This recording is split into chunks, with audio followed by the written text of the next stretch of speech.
सरीसृपं स्थाणु यदत्र दृश्यते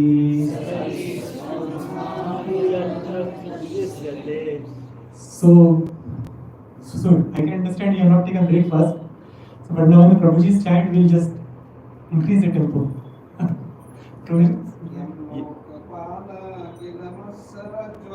Yam lokapala kilamatsarajva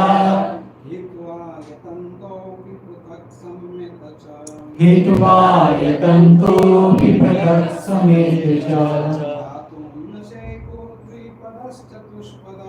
patum nashekur vipadaschatuspada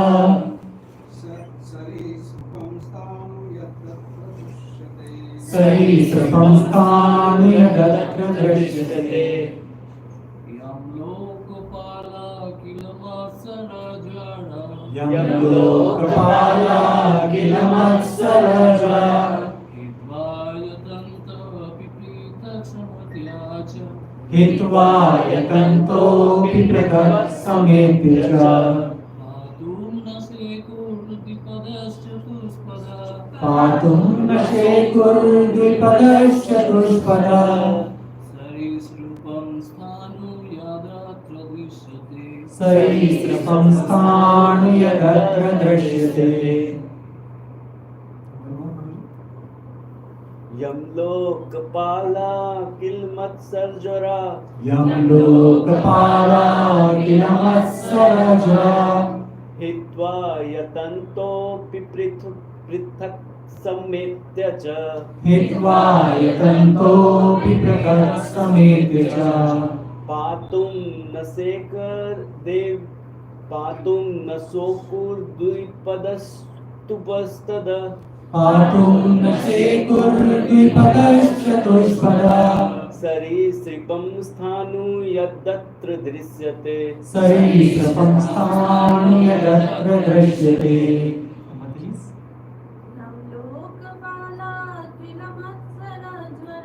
यं लोकपाला किलमत्सरज्वरा हित्वा यतन्तोऽपि पृथक् समेत्य च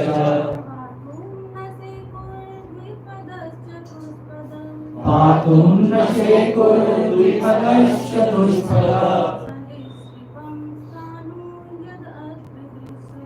सरीसृपं स्थाणु यदत्र दृश्यते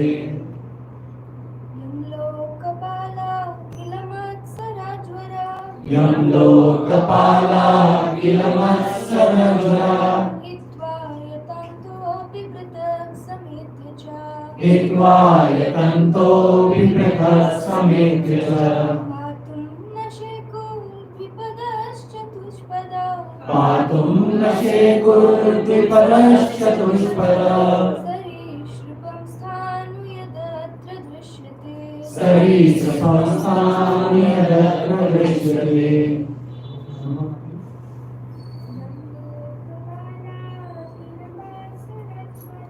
यं लोकपाला किलमत्सरज्वरा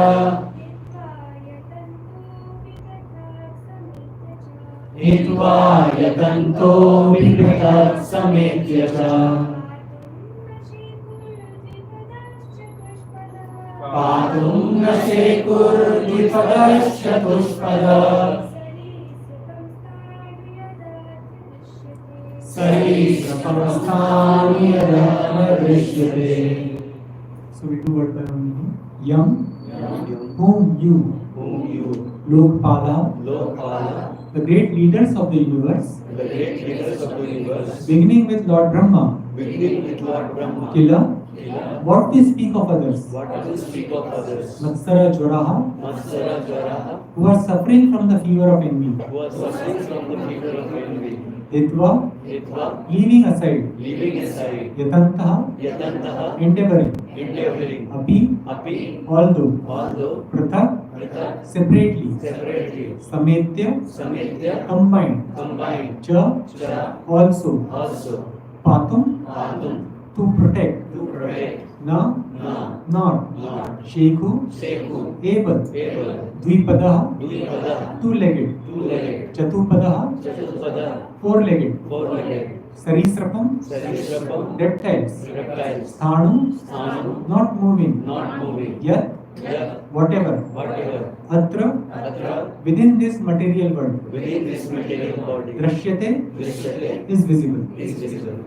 Translation by Srila Prabhupada. My Lord, from the great leaders of the universe, such as Lord Brahma and other demigods, down to the political leaders of this world, all are envious of your authority. Without your help, however, they could neither separately nor concertedly maintain the innumerable living entities within the universe. You are actually the only maintainer of all human beings, of animals like cows and asses, and of plants, reptiles, birds, mountains, and whatever else is visible within this material world. Purport by Srila Prabhupada. It is fashionable for materialistic persons to compete with the power of God. When so-called scientists try to manufacture living entities in their laboratories, their only purpose is to defy the talent and ability of the Supreme Personality of Godhead. This is called illusion. It exists even in the higher planetary systems, where great demigods like Lord Brahma, Lord Shiva, and others reside. In this world, everyone is puffed up with a false prestige, despite the failures of his endeavors. When so-called philanthropists, who supposedly want to help the poor, are approached by the members of the Krishna consciousness movement, they say, "You are simply wasting your time, while I am feeding vast masses of starving people." Unfortunately, their major efforts, either singly or together, do not solve anyone's problem. Sometimes so-called swamis are very eager to feed poor people, thinking them to be Daridra Narayana, the Lord's incarnations as beggars. They prefer to serve the manufactured Daridra Narayana than the original Supreme Narayana. They say, don't encourage service to Lord Narayana. It is better to serve the starving people of the world.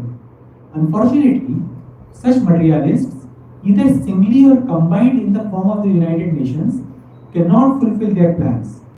The truth is that the many millions of human beings, animals, birds and trees, indeed, all living entities, are maintained solely by the Supreme Personality of Godhead. Eko Pahunavyo Vidadati Kama. One person, the Supreme Lord, is supplying the necessities of life for all other living entities. To challenge the authority of Narayana, the Supreme Personality of Godhead, is the business of asuras, demons. Yet sometimes suras, or devotees, are also bewildered by the illusory energy and false claim to be maintainer of the entire universe. Such incidents are described in the 10th canto of Srimad Bhagavatam, where Shukadeva Goswami tells how Lord Brahma and King Indra became puffed up and were eventually chastised by Krishna.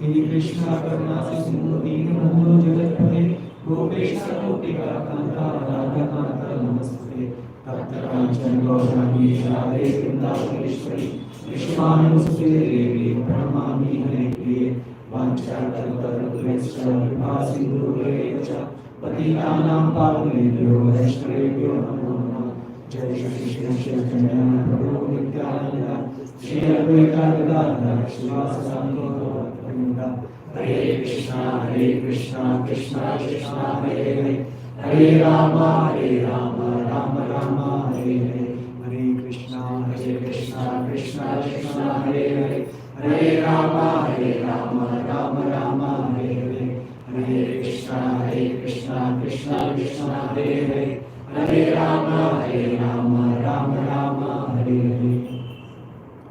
So we read the translation again. My Lord, from the great leaders of the universe, such as Lord Brahma and other demigods, down to the political leaders of this world, all are envious of your authority. Without your help, however, they could neither separately nor concertedly maintain the innumerable living entities within the universe. You are actually the only maintainer of all human beings, of animals like cows and asses, and of plants, reptiles, birds, mountains, and whatever else is visible within this material world. Om Namo Bhagavate Vasudevaya. Om Namo Bhagavate Vasudevaya. Om Namo Bhagavate Vasudevaya. Om Namo Bhagavate Vasudevaya. So welcome again for this Sunday program. So it's a great opportunity for us to read from Srila Prabhupada's translation of Srimad Bhagavatam. So a few days back I was thinking, so I was just reading some Bhagavatam shloka, and I was thinking, without the Srila Prabhupada's commentary, we couldn't have even understand even a single word of Bhagavatam. So though we are now reading so big verses in the Bhagavatam, but without the Srila Prabhupada books and without the commentary, it's almost impossible for us to understand from the Sanskrit the purport of these meanings. But now by the mercy of Srila Prabhupada, we can at least understand what's happening. So it's a great mercy on us by Srila Prabhupada by giving the translations of Bhagavad Gita, Bhagavatam and Chaitanya Charitamrita. So all those very complicated literatures in terms of literary explanations like Sanskrit, we are easily able to understand them. So that's a great mercy of Srila Prabhupada on all of us. So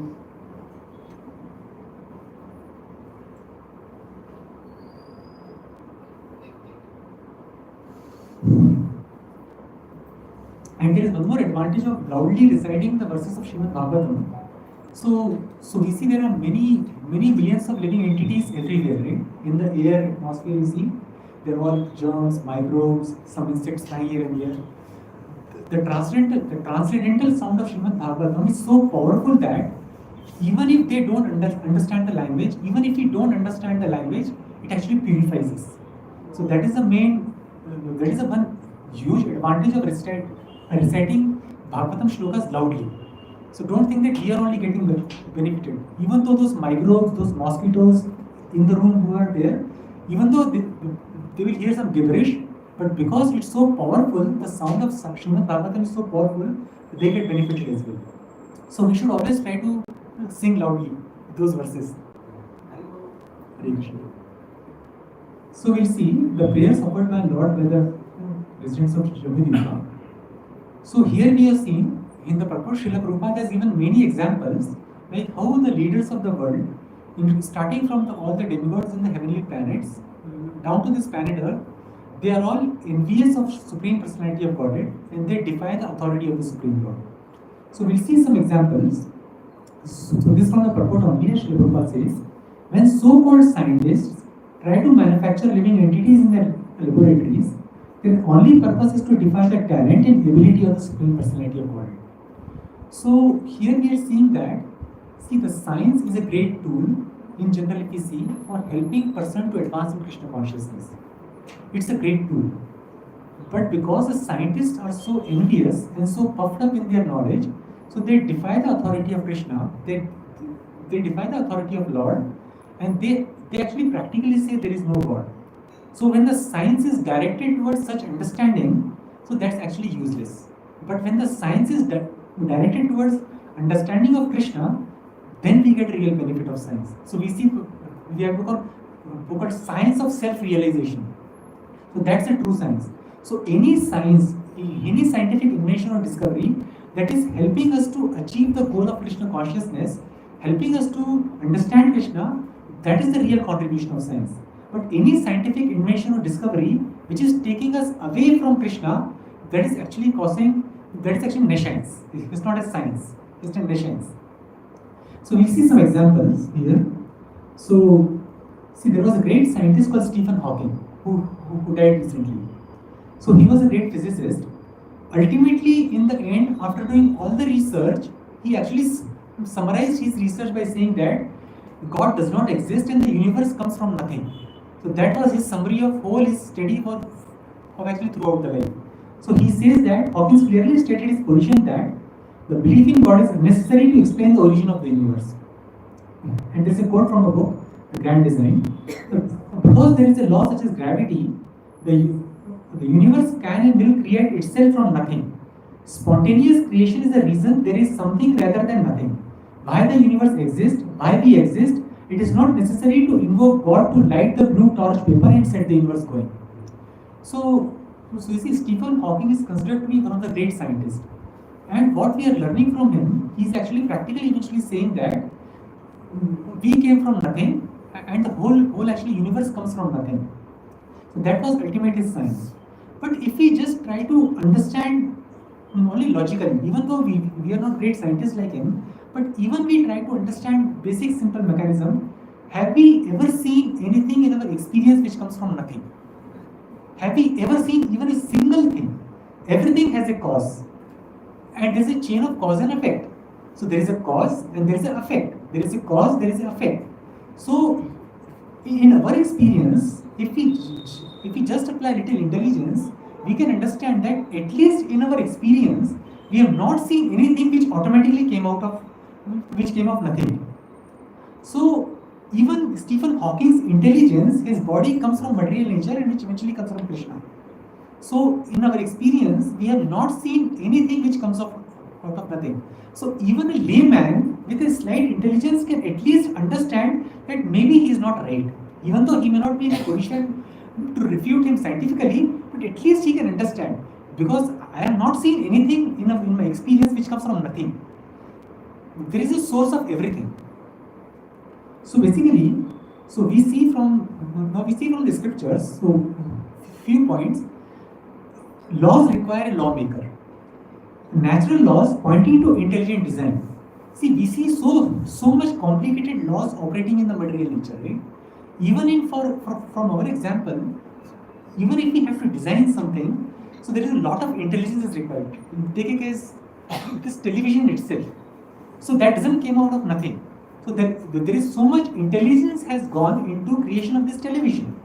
So basically, we understand the law doesn't come out of nothing.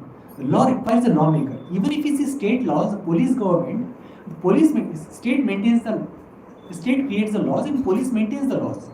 So similarly, the laws are created by Krishna, so the universal laws, and demigods are maintaining those laws. The laws don't come automatically. And every machine needs an operator. Have we ever seen any machine that runs on its own? So even if you see any vehicle like we have driverless car, all those things, so for a layman it can see, oh, it's running automatically. But we know there is so much intelligence is actually running behind that driverless car. So we have not seen any simple machine that runs without an operator. Every machine needs an operator. So similarly, in the same time, universe is actually a giant machine. So universe is a giant machine, so that needs an operator as well, and that operator is Krishna.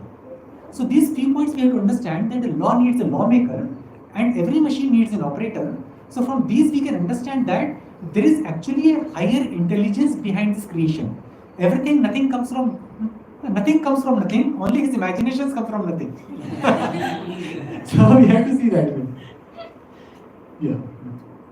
So basically, now we see a few shlokas. So we are in, Krishna clearly says in Bhagavad Gita 9:10, Maya Takshena Prakriti Suyate Sa Characharam Hetunanena Kaunteya Jagat Vipri Vartati.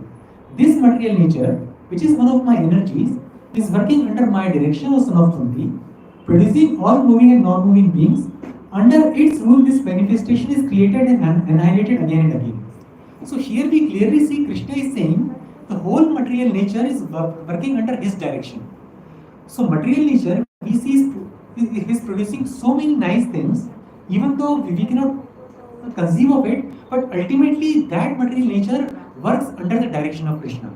So even though we have, so the effect we see is actually material nature, but the cause is material nature, but ultimate cause is Krishna.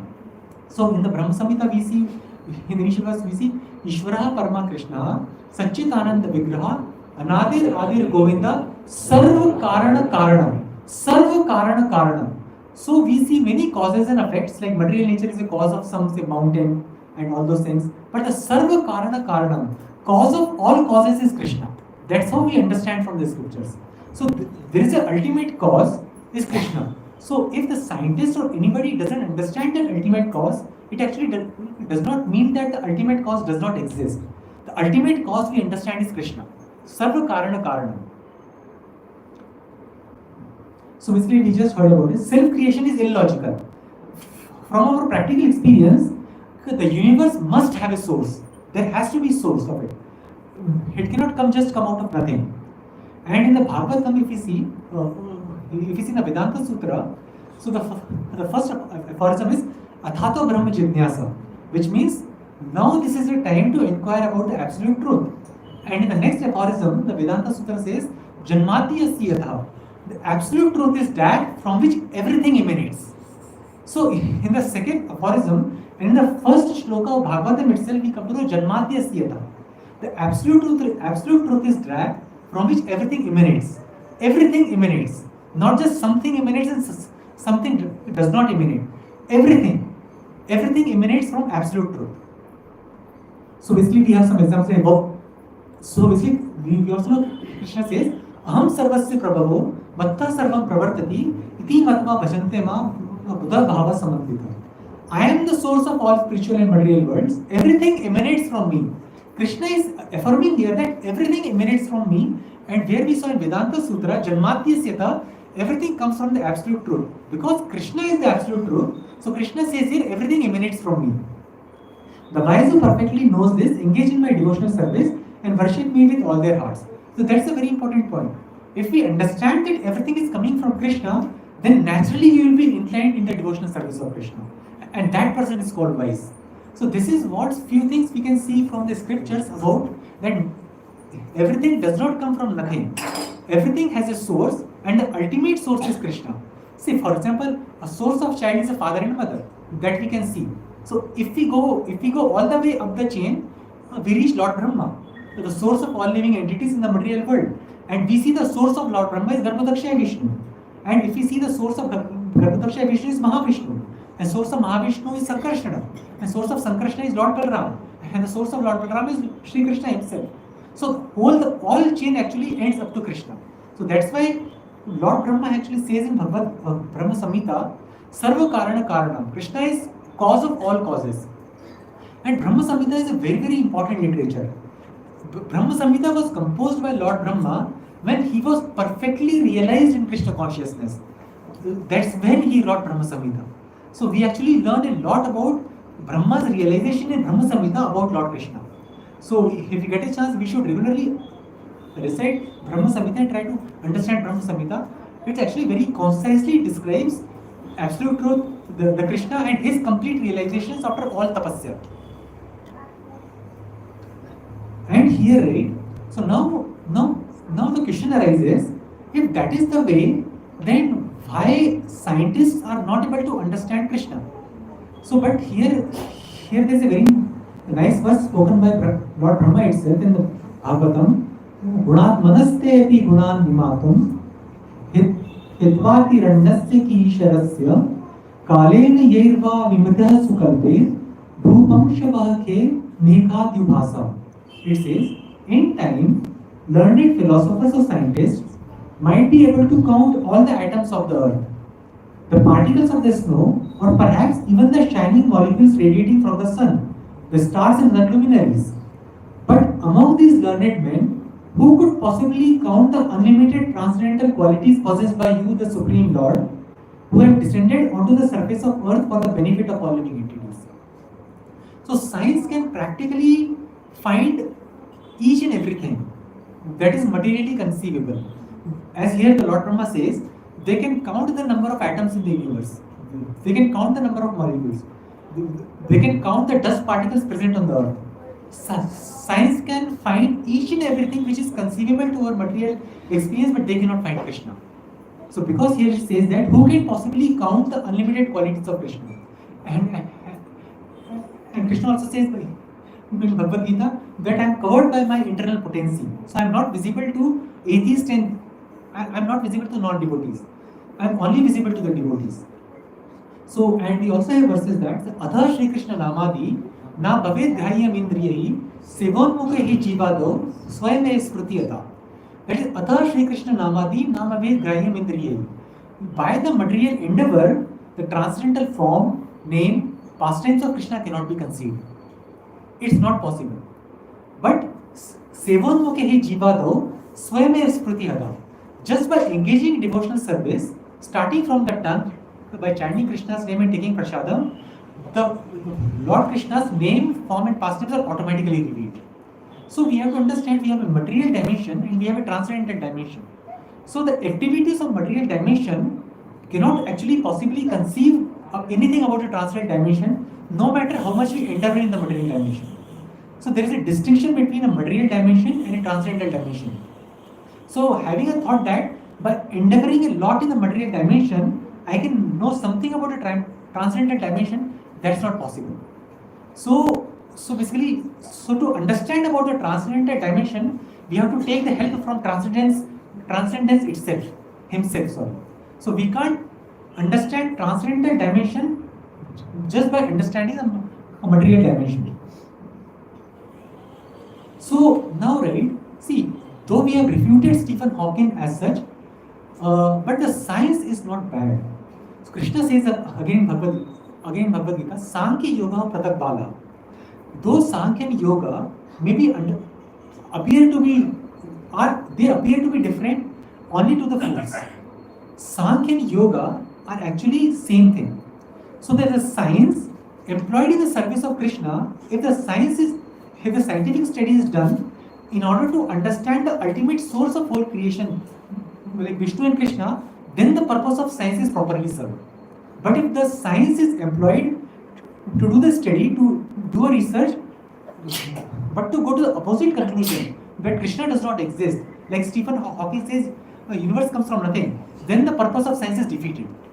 So science is actually means that if we do the analysis of, if we do the complete scientific study, but with the aim of coming to an ultimate goal of Krishna, to find out who is the ultimate cause of all causes, then that study of science will actually lead us to Krishna consciousness.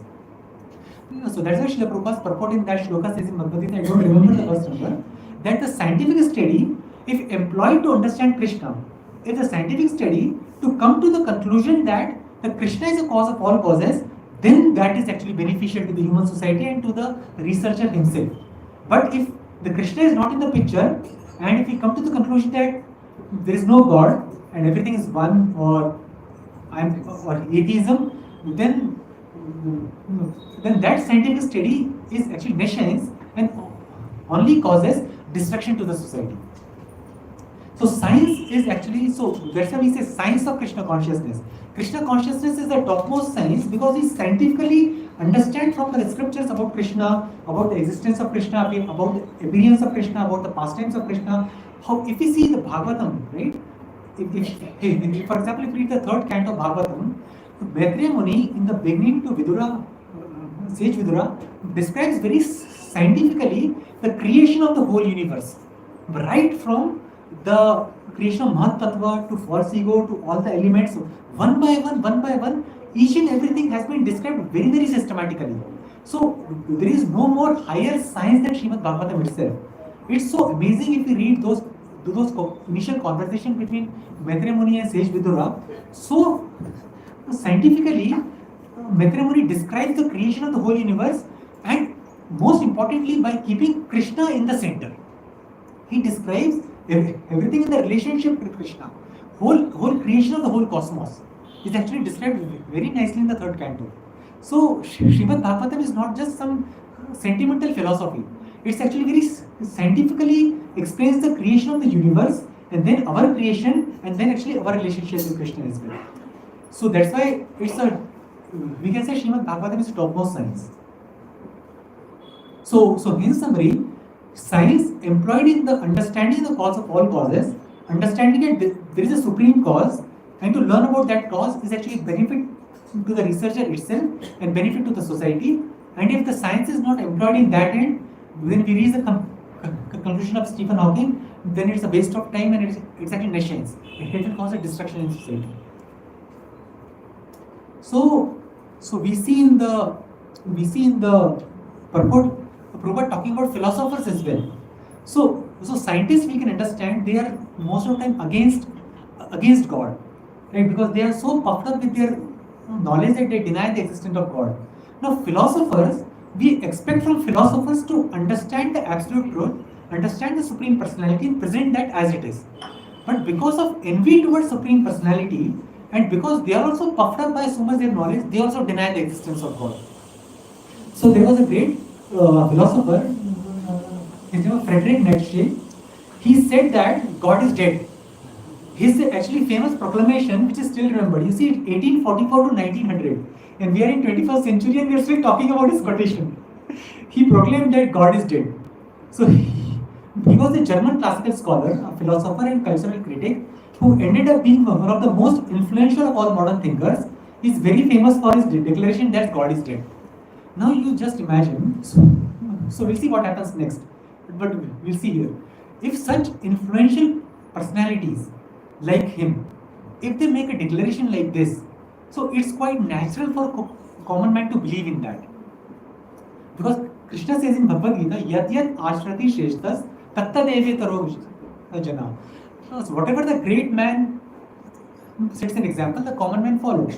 So if such philosophers who are so widely recognized in the society, if they make statements like this, so it's very, very common, it's quite natural that the common people will also actually follow in their path and they will declare, yeah, if he's saying there is something to it, so God is dead.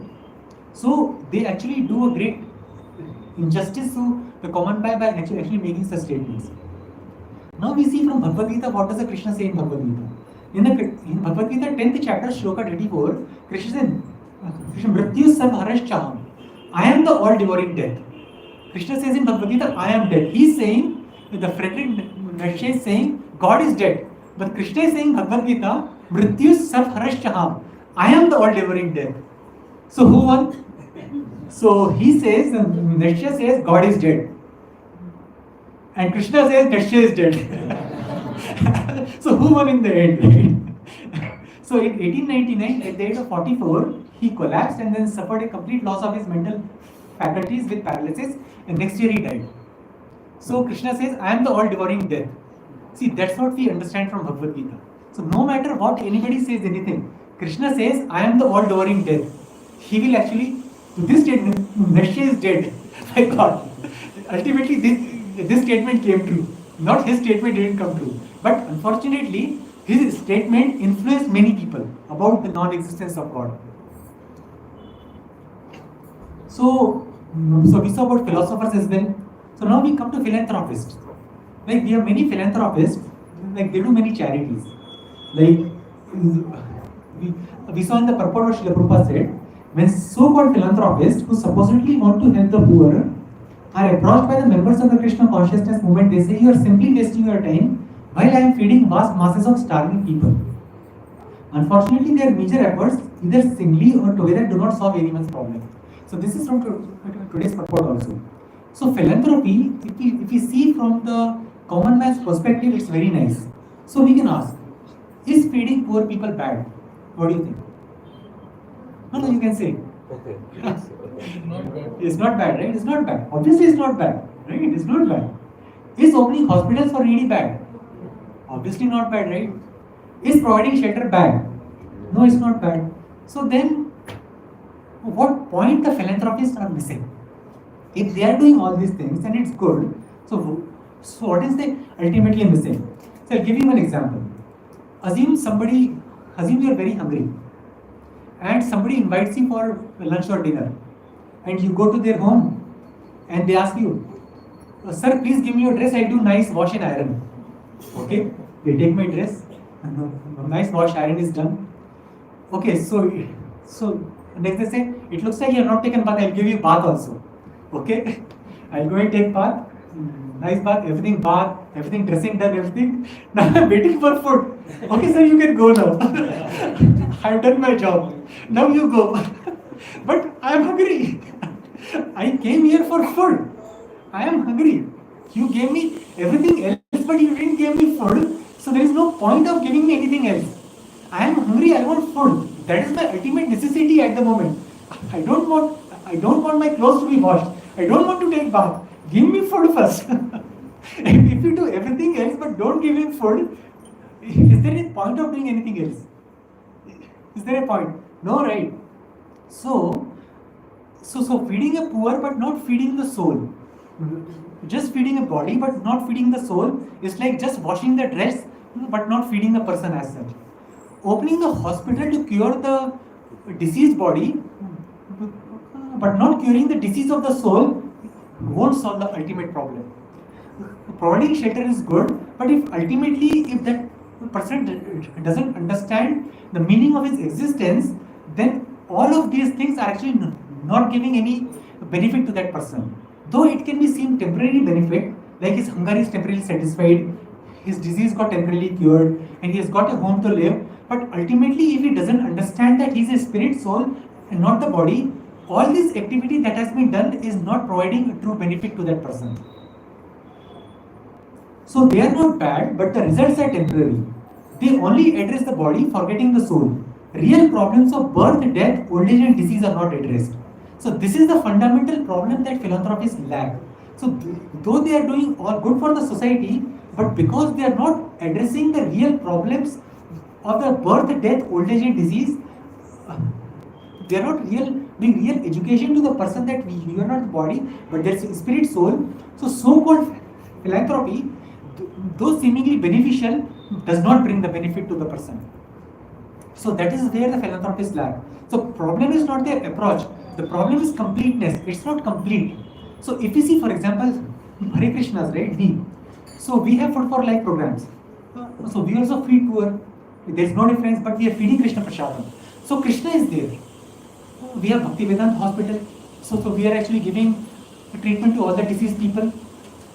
But along with the disease, along with curing the disease, there is Krishna is also there.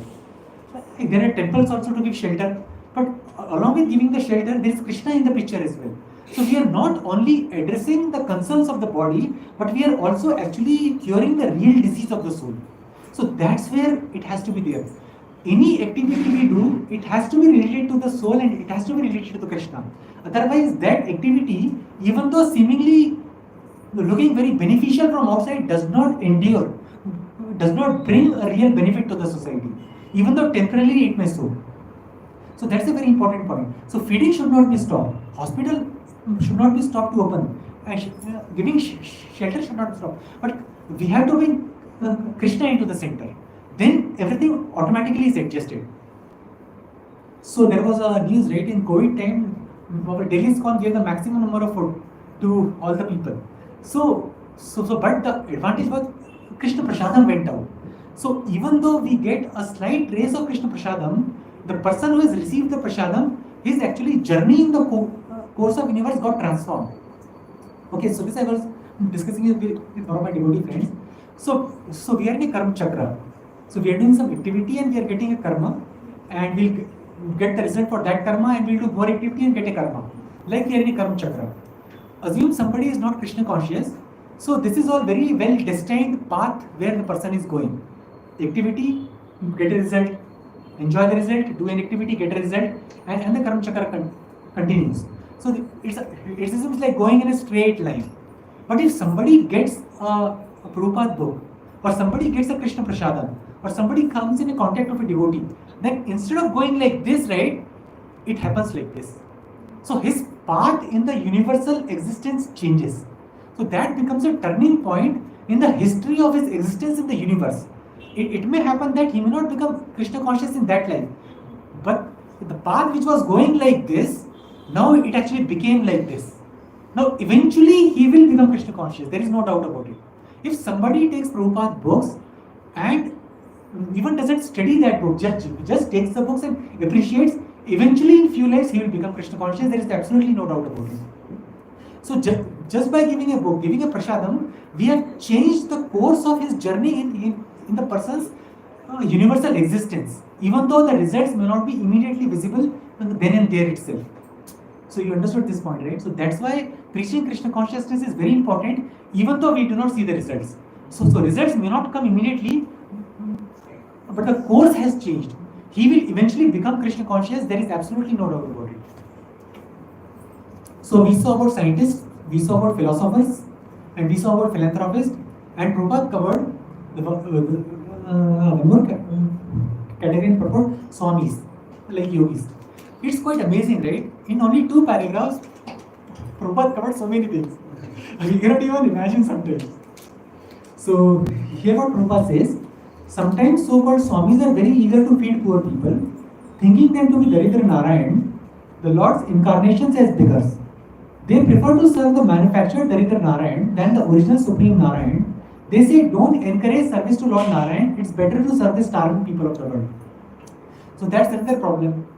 So if you see, right, in many places, Srila Prabhupada speaks so much against about the worshipping Daridra Narayan. Very simple. How can Narayana be Daridra? Very simple point is that, right? See, Narayana stays in everybody's body as super soul, even in the body of a hog. So, but that does not make Narayana a hog. Right? Narayana is staying within us, within the body of a hog as a super soul, but that does not mean that the Narayana, the Supreme Personality of Godhead, has become hog. Right? So that does not mean that he is staying in the heart of a hog, does not mean that he has become a hog.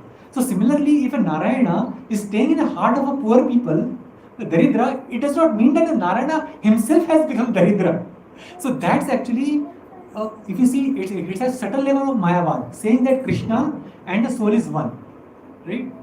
So again we see in Brahma Samhita, Chintamani prakara sanpashu kalpa vriksha, laksha vrishteshu surabhir rapi palayantam, Lakshmi sahasra shata sambrahma sevyamanam, Govinda madi purusham tamaham bhajami. I worship Govinda, the primeval Lord, the first progenitor who is tending the cows, yielding all desires in abodes built with spiritual gems. Now he has abodes built with spiritual gems and they are touchstones, surrounded by millions of purpose trees, kalpa vrikshas, always served with great reverence and affection by hundreds of thousands of Lakshmis or Gopis. Now he has an abode made of spiritual gem, surrounded by kalpa vrikshas, hundreds and thousands of Gopis are Lakshmis and Gopis are serving him. How can he be Daridra himself? So we see from this script, and even if we see from the Bhagavatam, right, whenever there is an appearance of Vishnu or appearance of Krishna, so the whole appearance is actually very nicely described. Like he's wearing a golden helmet, he is wearing bangles, armlets, bracelets, ankle belts, necklace, and or garlands, like and makara, his earrings and smile. Everything has been so clearly described whenever there is an appearance of a Supreme Personality in the Bhagavatam.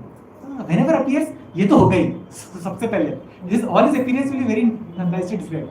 In any of those appearances, have we ever saw that he is Daridra? No, right? So though Narayan is staying in Daridra does not make him Daridra Narayan. So feeding Daridra Narayan is good. We can fear. So this word itself is actually flawed, fallacious. Daridra Narayan. This word itself is the wrong word. So though Narayana is staying in the body of Daridra, it does not make him Daridra Narayan.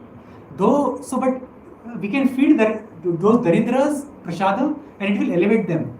But feeding them, calling them as Daridra Narayan and ignoring the real Narayan, that is not right.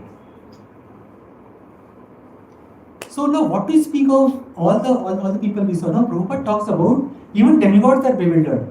So we have Brahma Vimohana Leela. Where Lord Brahma got bewildered about the position of Krishna.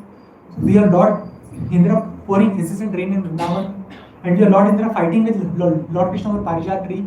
There are so many instances in Bhagavatam also where demigods are bewildered themselves about the position of Krishna. But ultimately they are devotees of Krishna. They are not like scientists, philosophers, and yogis and philanthropists we saw. That's a different example where they are, because of their so deep envy, they are completely against Krishna.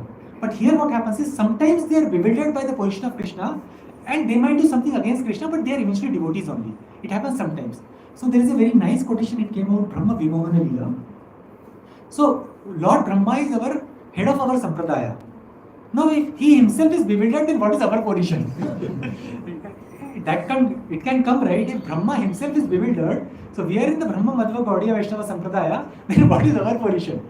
So actually Prabhupada, and I had this question for many times, but finally I came to know Prabhupada's purport. In the third canto also, only it's mentioned, Srila Prabhupada says, sometimes to enact some pastimes, Krishna can bewilder his devotees. So just like Krishna bewildered Arjuna, So Bhagavad Gita can be spoken. So similarly, Krishna bewildered Brahma also. It was not that Brahma is not a pure devotee. See, anyone who is speaking Brahma Samhita is obviously a pure devotee. You cannot speak Brahma Samhita without being a pure devotee. So just to enact some purpose, Krishna put the Brahma in some illusion. So that whole pastime of Brahma Vimohana Lila can happen. So that was the purpose. So Brahma did not got illusion because he was not a devotee. He was put into illusion by Krishna to serve the specific purpose in that pastime. It doesn't mean that the Lord Brahma is not a pure devotee. Lord Brahma is a pure devotee, only just like Arjuna is a pure devotee, but to speak Bhagavad Gita, Arjuna was put into illusion. So similarly, to enact that pastime of Brahma Vimohana Lila, to show his opulence, the Lord Brahma was put into illusion. So that was explained by Srila Prabhupada, and I was very much relieved after hearing that statement by Srila Prabhupada. So, and Krishna says about that also, Name vidu suragana prabhavam na maharshaya aham adiri devanam maharshinam sa sarvasham. Krishna says, neither the host of demigods nor the great sages know my origin or opulences, or in every respect I am the source of demigods and sages. So Krishna clearly says that even demigods and sages do not know me. So it's actually not surprising. Sometimes we see some acts by demigods which are seemingly against Krishna. So knowing Krishna is not within the material capacity. If even the Lord Brahma and Lord Indra cannot know Krishna by their material endeavors, so we don't have any material capacity also to know Krishna. So we still have some time. We have some time, Prabhuji. We have some time. 5 minutes, 10 minutes? 5? 10 minutes? So now we see, now again in the translation we saw, we read the translation.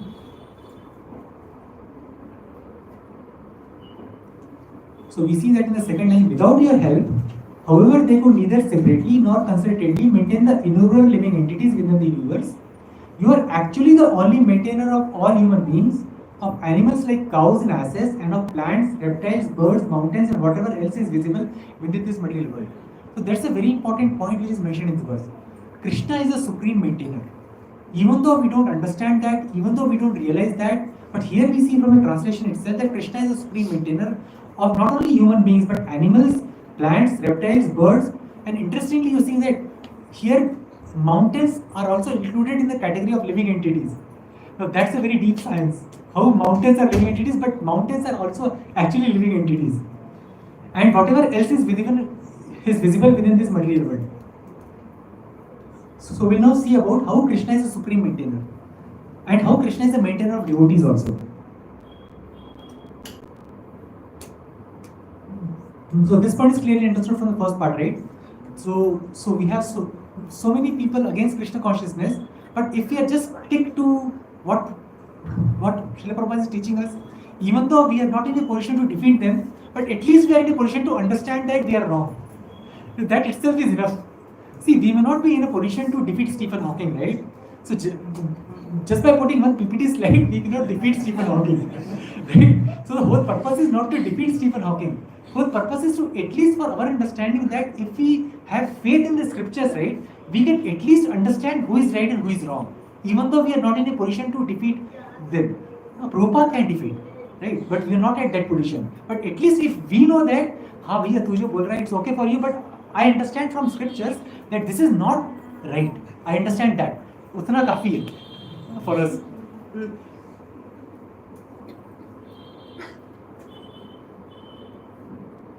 So there is a very important shloka which comes in Katha Upanishad about how Krishna is the supreme maintainer of all. It's very easy. It says Nityo Nityanam Chetanas Chetananam Eko Bahunam Ya Vidadati Kaman. So Nityo Nityanam, it means that he is a supreme eternal amongst all other eternals. So we are all eternals. We are all eternal soul, right? Anybody has any doubt in that? Nobody has doubt? Very good. So we are all eternal beings. So here it says Nityo Nityanam, eternal among the eternals. That's the position of Krishna. So it's actually plural. See here it doesn't say that Krishna is eternal like us And it also does not say that we are all combined eternal. It says Nitya Nityanam, among all the eternal. He is eternal among all the eternals. So he is a supreme eternal among all the eternals. So this actually very clearly says that how Krishna himself is individual and we are also individual. Chetana's Chetananam. He is the force of all living entities. He is a supreme living force amongst all living entities. And then Eko Bahunam Ya Vidadati Kaman. That one singular number, Eka, is providing, maintaining all other living entities. So we see from Bhagavad Gita, so this point is clear. Eko Bahunam Ya Vidadati Kaman. Krishna is the one who is providing necessities for all the living entities, including animals, plants, reptiles, mountains, humans, demigods, even the spiritual entities in the spiritual world. He is the maintainer of all, everyone. So Krishna says in Bhagavad Gita, right? He has given many examples in Bhagavad Gita how we understand he is maintaining everything. So there are very few very nice verses in Bhagavad Gita which says, Yad Aditya Gatam Tejo Jagat Bhasyate Khilam Yad Chandramasi Yad Chavano Tat Tejo Vidhi Mamakam. The splendor of the sun, which dissipates the darkness of this whole world, comes from me. And the splendor of the moon and the splendor of the fire also comes from me. So that's what we understand from Krishna. The splendor of the sun, moon and the fire is coming from Krishna. Gam avishya cha bhutani dharyam meham ojasa pushnami shaushadi sarva soma bhutva rasatmaka. I enter into each planet and by my energy they stay in orbit. So Krishna is maintaining all the planets. I become the moon and thereby supply juice of life to all vegetables. So he's actually, by becoming moon, he's supplying juice in all the vegetables. So see how we can see that how Krishna, even though he's not visible in all the activities, but his hand is there in everything. Aham Vaishvanaro Bhutva Praninam Deha Mashrita Pranapana Samayukto Pachamni Anyam Chaturvidam. I am the fire of digestion in the bodies of all living entities, and I join with the air of life, outgoing and incoming, to digest the four kinds of foodstuffs. See, in 3 verses, first Krishna says, I am the source of sun. So sun and moon. So which is producing the food items, right? Food grains and all is because of sun and moon. Krishna says, now I go into the vegetables and give them juice. So that's the second point. Now Krishna is saying, I am helping them digesting also. So I am not even giving that to you. I am helping that you to digest that food stuff also. So see, just in 3 shlokas, Krishna summarized everything from maintaining, but he is not only providing the food grains and vegetables, but he is helping us digest also. So we cannot digest on our own. Now just the last point. So, but there is a one subtle thing in all those verses, right? Krishna says he's actually the sun, the moon, and he's a fire in the stomach and all. But in most cases, Krishna is not directly involved with that maintenance. Krishna is not directly involved with the maintenance of this material world. More by his will, all his energies are actually moved into action and all the maintenance is done automatically. Like Krishna personally, like I'm lifting this, right? I have to do some endeavor to lift this. So it's not that Krishna has to do some endeavor like this to maintain the material world. Just by Krishna's will, this whole maintenance is happening automatically. Now the point arises now, what is Krishna doing then? If all this maintenance is happening automatically, like we see in the book Atlas, right? We see some old person holding that Atlas on the back, and it is actually said that, oh, God is like this, so much burdened old person taking care of this big planet Earth on the back or shoulder, wherever it is, right? So, but Krishna is not in that position. All the maintenance of all the cosmic world is happening just by Mer's will. Is happening automatically. Even the creation of the material existence happened by the glance of Mahavishnu. He was not personally involved in the creation as such. So now the key arises what Krishna is doing. So Krishna is only maintaining his devotees personally. That is the point. So that is the relation between Krishna and devotees. So what he's personally doing is he's only having pastimes with devotees and actually maintaining all the devotees. So that's a very important point. See, all the jivas, living entities, are maintained by Supreme. We cannot conceive how many living entities are being maintained by the Supreme Lord. All the elephants, all the small ants, all the 8.4 billion species of life are maintained by Bhagwan. Why do we worry that He will not maintain us? That is a big problem, right? If I don't do a job, if I don't do this, then what will happen to me? I will not be maintained. I think we are running short of time, so we'll just try to finish up by understanding some key point.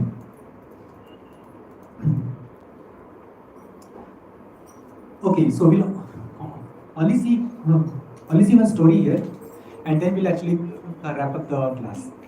So the point that we are trying to understand here is Krishna is the personal maintainer of his devotees. Krishna is not a personal maintainer of the cosmic manifestation. Say the elephant is getting his food. Krishna is not personally giving and providing that food to that elephant. Just by mere will, everything is happening. But for devotees, Krishna does personal endeavor to take care of his devotees. And it is actually mentioned in Shloka, we all know. Ananyas chintayanto mam ye jana paripasate tesham nityaviyuktanam yogakshemam vahamyam. But those who are always worshipping me with exclusive devotion, meditating on my transcendental form, to them I carry what they lack and I preserve what they have. Now Krishna, where he says I carry what they lack and I preserve what they have, Krishna is not referring to his energies or his agents.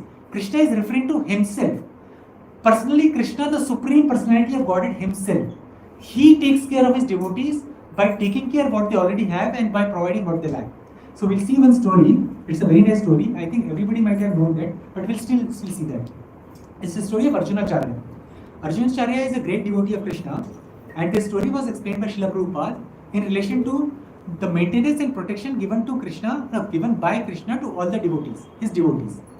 Now, Arjunacharya, so it's okay, we'll not read everything, it will take time. So I'll just summarize. So he was a very great devotee of Krishna. He was a Brahmana. He was doing a translation of Bhagavad Gita. He was writing a commentary on Bhagavad Gita. Now he came on to this sloka, this Ananyas chintayanto mam ye jana paripasate tesham nityaviyuktanam yogakshemam vihamyam. Now while contemplating on this sloka, he thought, Krishna is saying, I bear the burden and deliver.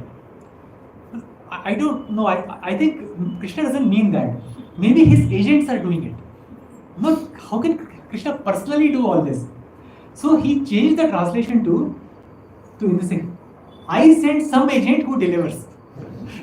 He wrote this translation. And Vahamyam, those two words, he cut from the Gita.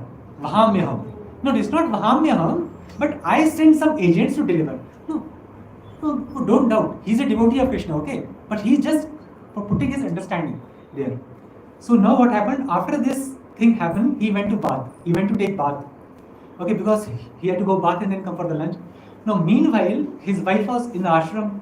Now, two boys came to his residence, Arjunacharya's residence, carrying a load of foodstuffs. See, in the old time, you used to see, right? So, there was a big stick, and one burden is on this side, and one burden is on back side to balance it, and people used to carry it, right? So, the two boys came to his house and carrying a loads of burden on their back, like lot of grains, food, and whatever items they were carrying. And the Brahmani, his wife, Arjunacharya's wife saw. She told, oh, you are so beautiful boys. Who gave you this so much burden on you? So he told, the two boys told, Arjunacharya has asked us to bring this all the foodstuffs to you. So the wife said, how can Arjunacharya be so cruel? Such a nice and tender boys, how can he ask them to carry such a heavy burden? So she was thinking, she told, Arjunacharya said that. Yes, not only that. When we said no, he beat us with a cane also on the back. You see on my back. He took a cane and he beat us.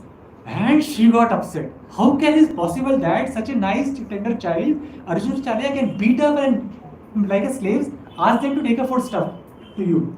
So his wife says, okay, wait here for some time and let him come. No, we are going, otherwise he will chastise again. So those two boys left. And then his wife started eating food. in old times, right, there is a custom, right? If first all the members of the family eat, and then the wife eats in wife or mother eats in the end. But she started eating food, and Arjunacharya came, and he got confused. Oh, what is happening? Why is she eating before me? So she said, you said you are so cruel. You sent two boys with so much items, heavy burden on that, and when they said no, you baked them also. I cannot even imagine how can you do that. Why are you so cruel? Arjunacharya got confused. What is happening here? Well, no, I have not done anything like that. I have not seen anybody with the food grains, and I have not beaten anyone also. Then he realized Krishna Balram Swayam came to take all the load, all the burden for the maintenance of devotees, and he showed the mark, because Bhagavad Gita is non-different from Krishna. So because he scratched those words from Bhagavad Gita, so those marks came from the body of Krishna. So then he understood that how, from this example, how actually Krishna said that I deliver, I personally deliver. So Krishna personally delivered and food items to him, showing everything. So this example is given by Srila Prabhupada in many places about how Krishna personally. So here what Srila Prabhupada says, but here the Lord says that I personally deliver. So those who are in Krishna consciousness, those who are actually busy in the matter of discharging their duties as a Krishna conscious person, they may be assured that so far their living condition is concerned, or their comforts of life is concerned, that is assured by the Lord, there will be no hampering. And Prabhupada says in the end, thank you very much. So that's the understanding is. So we don't have to worry about our maintenance. If we just only engage in Krishna consciousness, we have to have faith in Krishna that everything will be arranged. Right? See, we see brahmacharis in the temple, right? So are they going out and doing work? See, all their maintenance is taken care of by Krishna. Right? So similarly, if we just focus on Krishna consciousness without much focusing on externals, then Krishna will arrange everything. And Krishna says he personally takes care of his devotees. So this maintenance of the cosmos is done by his will, but maintenance of his devotees is done by Krishna himself. So there are a few more slides, but we'll stop now. Thank you very much. Hare Krishna. Srila Prabhupada ki jai, Srila Gurudev ki jai. So there is a one question we can take. One question we have. If anybody has any question, we can take one question.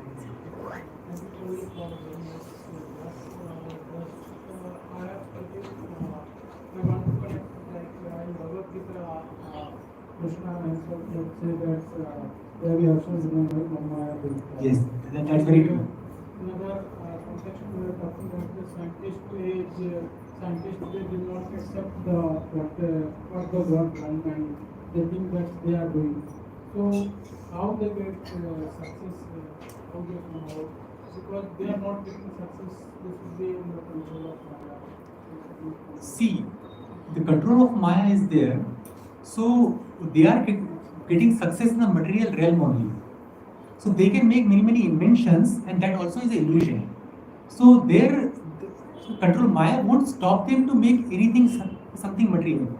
It's the illusion that they are making that thing and denying the existence of God. So Maya won't stop in doing that. Right? So Maya's job is not to do that. So Maya has already created the illusion, so they will be staying in illusion and they will be making these discoveries which is not beneficial to anybody. So that doesn't mean that they are getting success in the life. So that's not a success. So that's actually a nescience. They are doing a disservice to the humanity. So even though they can get some material rewards, that's because of their karma. So if they are getting something, prosperity or any material opulence, that's because of their pious karma. So that's why they are getting that. So Maya is not actually the job by putting them in illusion. So that's what Maya has already done. So when they do this, it's actually under the influence of Maya only, so they are not able to understand Krishna. So how they become great people? Yeah, they become great scientists because of their karma. So because of their past pious activities, they become great personalities. So not because of their current activities, they don't become great personalities. So for example, Ravan was a great personality because of his past activities. But eventually because of his activities in the present life, he got ruined ultimately. So if anybody is a great personality and we see he is not Krishna conscious, that is only because of his past pious activities he is a great personality, not because of his present activities. Hare Krishna. Hare Krishna.